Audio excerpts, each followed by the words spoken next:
belanja daring saat ini memang digandrungi sebagian besar masyarakat di Indonesia.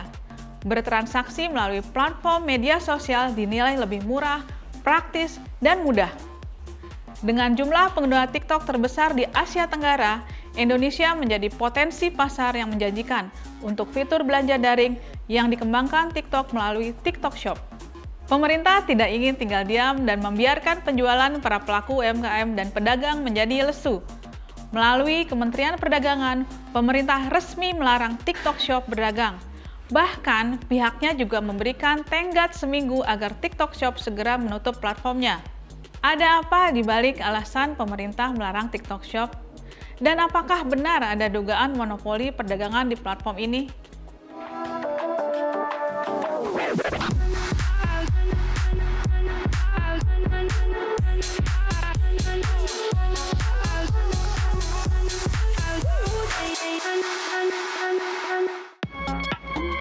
TikTok menjadi salah satu media sosial yang marak digandrungi pengguna internet di dunia.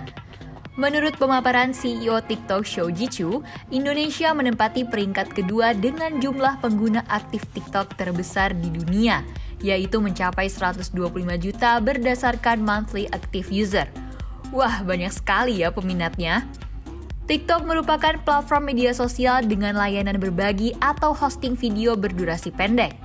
TikTok dirilis perdana pada September 2016 dan dikembangkan di Tiongkok oleh ByteDance. Beberapa dari kamu mungkin belum mengetahui fitur dari aplikasi TikTok yang saat ini memungkinkan pengguna untuk membeli barang hanya dalam satu aplikasi tanpa membuka toko. Salah satu fitur yang ditawarkan TikTok kepada bisnis adalah TikTok Shop. TikTok Shop merupakan fitur social commerce yang dapat dimanfaatkan pengguna maupun konten kreator untuk mempromosikan serta menjual produk melalui aplikasi TikTok. Fitur ini sudah tersedia di aplikasi sejak September 2021 dan dapat digunakan pengguna dengan akun bisnis. Nah, bicara mengenai social commerce, sebenarnya apa perbedaan dari e-commerce, social commerce, dan marketplace? E-commerce merupakan bentuk perdagangan digital dengan model bisnis yang memungkinkan terjadinya transaksi secara daring.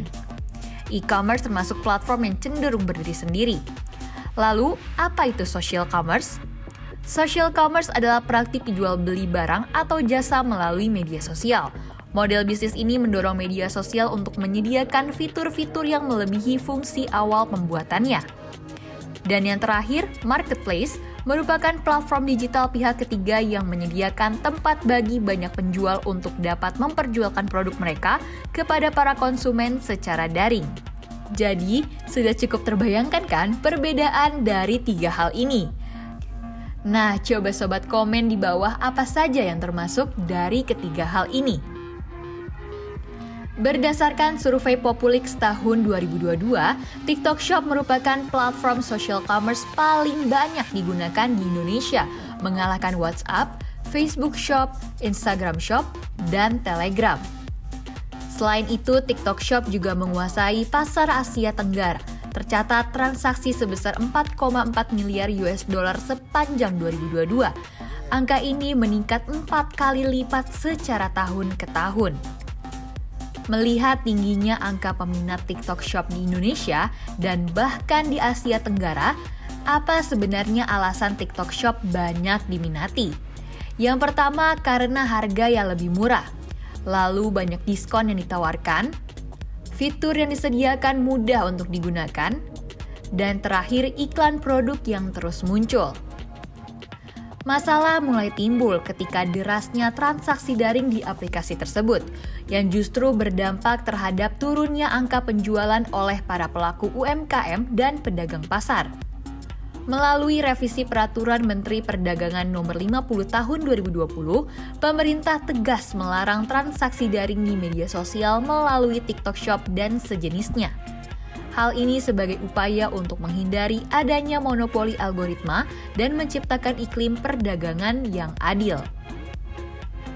Alasan pembatasan social e-commerce di Indonesia juga diungkapkan oleh Presiden Joko Widodo. Ia mengatakan kegiatan jual beli daring berdampak pada turunnya penjualan UMKM dan pedagang pasar. Selain itu, pembatasan ini juga dapat melindungi UMKM dan terjangan dunia digital. Menanggapi larangan tersebut, TikTok mengaku telah menerima banyak keluhan dari penjual lokal yang meminta kejelasan terhadap peraturan yang baru tersebut. Pihak TikTok Indonesia mengatakan bahwa tidak ada dugaan praktik monopoli di Indonesia. Tidak ada niat untuk berkompetisi dengan para penjual di Indonesia, dan kendati demikian, TikTok menyatakan akan tetap menghormati hukum dan peraturan yang berlaku di Indonesia. Serta TikTok juga akan mempertimbangkan dampak dari peraturan terhadap penjual lokal dan kreator affiliate. Bagaimana tanggapan pakar terkait polemik ini? Menurut Bima Yudhistira, ekonom dan Direktur Center of Economics and Law Studies, larangan pemerintah belum cukup untuk melindungi pelaku UMKM. Pemerintah harus membenahi arus masuk produk impor dalam platform cross-border. Larangan ini memiliki konsekuensi, yaitu adanya pergeseran ke alternatif tempat berdagang lain. Lanskap media sosial yang begitu masif dan dinamis membentuk beragam perubahan dalam dinamika kehidupan masyarakat di dunia. Salah satu yang mendapatkan pengaruh cukup kuat adalah aktivitas berbelanja secara daring. Kondisi ini mendorong pemerintah memperketat aturan terkait TikTok Shop di Indonesia. Namun, apakah kebijakan ini tidak terlalu terburu-buru? Dan apakah langkah ini sudah cukup membantu pelaku UMKM di Indonesia? Bagaimana menurut Sobat Media Indonesia?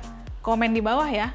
Saya Desiasmini Siregar dan tim Litbang Media Indonesia pamit undur diri. Tetap saksikan program Jendela Data atau Jeda setiap Selasa hanya di YouTube Media Indonesia.